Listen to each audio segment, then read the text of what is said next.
بسیار سپاسگزارم. من خیلی خوشحالم از اینکه در اقلیم کردستان هستم. از مهمان نوازی شما بسیار سپاسگزارم. از مدیران و کارکنان این نشست هم تشکر میکنم. فضای زیبا، مخاطبان ارزشمند سوال خیلی مهمی میپرسند. گرنگ دەپرسن پرسیارێکی ڕوونە جیاوازی نێوان سیاسەتەکانی ئێران و تورکیا بەرامبەر بە کوردەکان چییە؟ ڕێگە بدەن من بەر لەوە شتێکی تر ڕوون بکەمەوە سەبارەت بە وەکو پێشەکێک لەو پێشەکێشەوە دەچمە سەرم باسە. سێکەن بەداخەوە لە ماوەی ئەو باسانەی کە لە دوێنێەوە خراونەتە ڕوو لێرە هەروەگەوەی کە سەرنشتان دابێت بەشێک لە هاوڕێیان بەردەوام قسەی فەرمی و دەوڵەتی و حکوومەتی دەگوازنەوە. بەشێکی دیکە لە ئەوانەی کە لێرن قسەی هەڵگەڕاوە و هەروەها ئۆپۆزیسیۆن باس دەکەن. هەر ئەنجامی ئەم گوتارەیە کە لە ڕۆژهەڵاتی ناوەڕاستدا ڕێبەران بەردەوام بە هەڵەدا دەچن،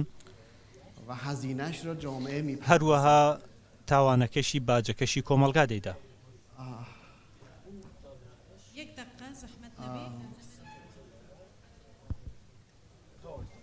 پرسگرێکێک دو تەرجمەیدا هەیە خویایە ئەگەر هەفکارێن مەی کۆنترۆلێ ئالیکاریە بکەن کیژان زمانی دە عەرەبیدا پرسگرێک هەیە میوان دەبێژن ئەگەر هون بکارە بن چارەیەکێژی ڕە ببینن. ئەم بەردەوام بکەن یان نا؟ اوکی. بله، عرض این بود که در خاورمیانه یک دقیقه زحمت نبی حتی پرسگرێک چارە سەر دەبە. اگر پرسکرێک چارە سەر بوو باشە کەرەم کرد. اوکی. بله بله بله حله. عرض این بود که در خاورمیانه مرتب نخبگان اشتباه میکنند. بەردەوام دەستە بژێرەکان هەڵە دەکەن و باجەکەش کۆمەلگاییدا. بەڵام کەمتەرخەمەکە ئێمەی ڕۆشنگەرین، ڕۆشنفکرانین، ڕۆشنبیرانین کە قسەیەکی دروست کە بکرێ جێبەجێ بکرێ ناخێنە بەردەم حکوومەتەکان. لە ناوچەی ئێمە بەداخەوە ئەو بابەتانی کە دەیان ساڵ لەمەوە پێش باس دەکرا ئێساش هەر لە پێشە باس دەکرێت. ئەمە نیشانەی ئەوەیە کە پێشڤەچوونێک لەم بوارەوە بەدی نەهاتووە. پرسیارەکان و ئەو باسانەی کە دوێنێ من باسم کرد هەر ئەوانەی ساڵی 2004 بوون، وەکو بڵێ کە هیچ شتێک نهاتبێتە دی و هیچ پێشڤەچوونێک بەدی نهاتبێ. هەر بۆیە پێویستە لەم ڕابردووە وانەیەک وەربگرین و لی تێپەڕین. هەر وەک دەزان من ڕابردوو وەکو ئاوێنەی ئۆتۆمبیل دێنمە پێشاوی خۆم. ئێمە وەکو شۆفێری ئۆتۆمۆبیل ناتوانین وەڕ ببین بە ئاوێنەکە و تەنیا سەیری ئاوێنەکە بکەین. ئەو کاتە لەوانەیە دووچاری پێکدادان بین لەگەڵ سیارەکەی پێشمانە. ئەنجامی وەڕبوون و واقوڕمان بە ڕابردوو دەبێتە سەلەفیزمێکی تەکفیری بەرهەمدێنێ. دژی ئەوە شەر دروست نییە، پێچوانەکەشی دروست نییە. ناکرێ ئاوێنەکە لێکەیتەوە و فڕێ بێت. ئەوانە کەسانێکی ڕادیکاڵن، ئەوانی شەر ڕوبەڕووی پێکدادان دەبنەوە. بۆیە پێویستە بۆ دیاریکردنی ڕێڕەوەکە، ڕێخستنی ڕێڕەوەکە پێویستە چاوێکمان لە ڕابردوو بێ، بەڵام چاومان لەسەر داهاتوو بێ وە سەیری داهاتوو بکەین. هەمومان دەزانین کە ڕابردوویەکی خوێناوی بووە، پڕ بووە لە دیکتاتۆرەکان، خوێن ڕەشتن، ئەنفال، بۆمباران، بردومان. لە هەموو ئەمانە پێویستە وانەیەک فێربین بۆ بنیادنانی داهاتوویەک.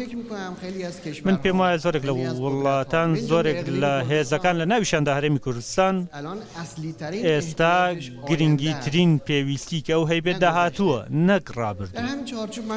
هەر لەسەرم چوارچێوەیە کە من پێم وایە پێویستە بەشێک لە بابەت هەندێک شت هەیە ڕەچاویان بکەین. ئەم داهاتوە پێویستە خۆمان بۆنیادی بنین بە تایبەت بەرپرسیارەتی ئێمە ڕۆشنگەران ئێمە مرۆڤەکان من لەبەرەوەی مامۆستای زانکۆم کەسێکی سربەخۆم نە دیپلۆماتکارم و نە کەسێکی حزبیم بۆیە بە تێڕوانینم بۆ داهاتوو قسەی خۆم دەکەم پێویستە بڵێم پێویستە پێزانیمان بۆ ئەم ڕۆژانە بێت چونکە دەرفەت زۆر زۆر کەمە من جارێک بە یەکێک لە هاوڕێ ئەڵمانیەکانم دەگوت کە خدا نیعمەتی زۆری بێ ئێوە داوە ئێوە جەنگەڵتان هەیە ئێوە ئاوی شیرینتان هەیە ئێوە بارێکی زۆر باشتان هەیە خوا سەرنجێکی باشی خستۆتە سەر ئێوە گەڕایە و وەڵامێکی منیدا وەڵامەکەی زۆر منی خستە ناو بیرکردنەوە گوتی خداوەند نیعمەتی سەرڕووی زەمینی بە ئێمە داوە و نیعمەتەکانی ژێر زەوی بە ئێوە داوە ئێوەی خەڵکی ڕۆژهەڵاتی ناوەڕاست ئێوە بەو نیعمەتانەی کە لە ژێر زەوی هەتانە چیتان کردووە تا نیعمەتی سەرزەویتان بداتێ خوا لەوە ترسا کە تەواوی نیعمەتەکانی سەرزەوی و ژێر زەوی بە ئێوە بدات چونکە ئەو شایستەیەتان نییە زۆر خراپە کە ئێمە دەبینین لە وڵاتێکی دەوڵەمەندی وەکو عێراق زۆرترین توندوتیژی هەیە لە وڵاتێکی دەوڵەمەندی وەکو سووریە زۆرترین توندوتیژی هەیە هۆکار چییە لەبەر ئەوەیە کە سەیرێکمان لە ڕابردوودا ماوینەتەوە لەوێ وەستاوین و سەیری ئێستامان نەکردووە و ئەمە بەرپرسیارەتی ئێمەیە کە سەرنج بخێنە سەر ئێستا واتە سیاسەتمەدارەکان کە بە بڕیاری خۆیان دەتوانن لە ڕابردوو تێپەڕن وانێکی لێوە بگرن بۆ داهاتوو بەداخەوە لە ڕۆژهەڵاتی ناوەڕاستیان وەکو سەلەفیەکان لە ڕابردوودا وەستاون و ڕابردوو پەرستن یان بەبێ سیرکردن بەبێ هیچ سەرنجێک لە داهاتوو لە ڕابردوو هەمووی قسەیان لەسەر داهاتوویە کردووە کە هیچ پشگیرێکی کۆمەڵایەتی نییە هەر لەبەرەوەی من پێم وایە سیاسەتی ئوسوڵی ئێران و تورکیا سەبارەت بە کوردەکانی ناوچەکە هاوبەش نییە بەڵام هاوبەشی خۆی هەیە بۆ نمونە ئێوە سیرکرد من نامەوێ دروشمی هەندێک دروشم دووبارە بکەمەوە بڵێم کوردەکان چون فارسی قسە دەکەم هەندێک لە ئێرانی بەو جۆرە نییە هەندێک شتەکان کەمێک جیاوازن ناتوانم بڵێم مادەم هەمومان موسڵمانین کەواتە بەرژەوەندیمان هاوبەشن ئێمە هەمومان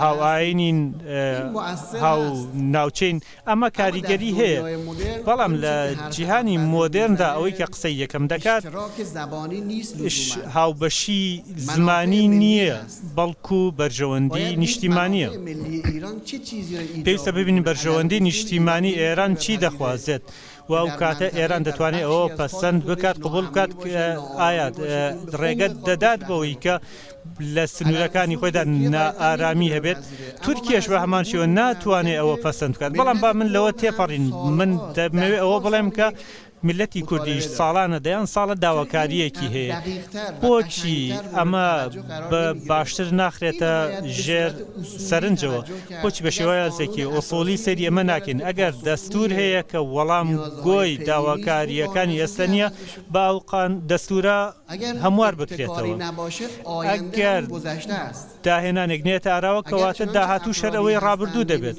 ئەگەر کەسانێکن کە ناتوانن داهێنانی نوێ لە کارەکانیاندا بیکەن دەیبا کەسەکان بگۆڕن ئەمە دووبارەکردنەوەی توندوتیژی داهاتوو ڕابردوو لە داهاتوودا هیچ شتێک ناکات بۆ ئێمە من وەکو ئەکادیمیەک ئەوە دەڵێم کە پێویستە ئەوە پەسەند بکەین کە بە 1000 ڕۆژ گفتوگۆ باشترە لە یەک شەو شەڕ هەموو ئێمە میتاڵی شەڕمان چەشتووە ئێمە لە وڵاتی خۆمان لە ئێران سەدان هەزار کەس ژیانی خوانیان لە دەستداوە سەدان هەزار کەس لە کوردەکان شیعەکان سوننەکان عەرەبەکان کورد شیعە ژیانی خۆیانیان لە دەستداوە هەر بۆیە کەسانێک کە پێیان وایە و لەو باوەڕەدان کە بە شەڕ دەتوانرێت کارێک بکرێت بەڕاستی لە هەڵەدان لە مێژووی 6 ساڵەی ڕابردوودا شەڕەکان لە کوردەکان لە تەواوی شەڕەکان دۆڕاو بوون بنابراین جنگ آخرین آپشن بۆیە شەڕ دوامین بژاردە دەبێت هەر گروپێک هەر وڵاتێک هەر کۆمەڵەیەک کە قسە لەسەر تند و تیژی و شەڕ دەکات ئەوەی لەبیر بێت کە لەم ناوچەیەدا هیچ ملەتێک هیچ گروپێک ناکرێت لە ناو ببرێ. ئیسرائیل دەیویست فەلەستینیەکان لە ناو بەرێت. ئایا فەلەستینیەکان لە ناو چوون؟ سەدام دەیویست کوردەکان لە ناو بێت. ئایا کوردەکان لە ناو چوون؟ ئەوم قبول بکەین کە کورد واقعیەتێکە، دیفاکتۆیەکە، فەلەستین واقعیەتێکە، ڕاستیەکە.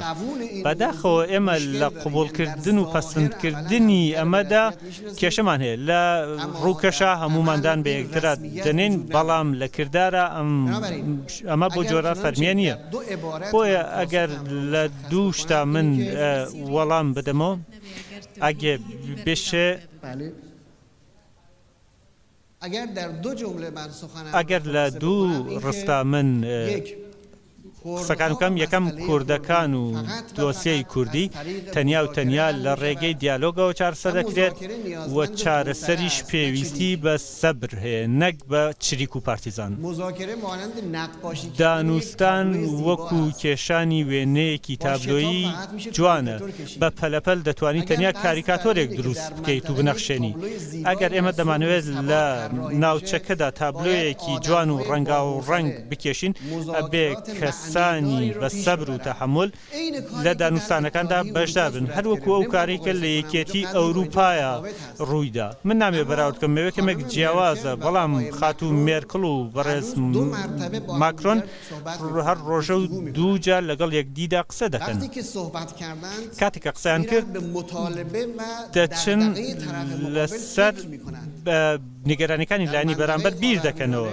لە ڕۆژهەڵاتی ناوەڕاست گفتوگۆ بووەتە تند و تیژی، ئەوەی کە حەزبێک چه پێگەیەکی هەیە. بابەتەکە ئەوە نییە ئایا ئێمە دەزانین کە لە ڕاستیدا بەشێکی زۆر لەو گفتوگویانە بە ئەنجام ناگەن، چونکە لە سەرەتاوە بیرۆکەی ئەویان نییە بە ئەنجامی بگێنن.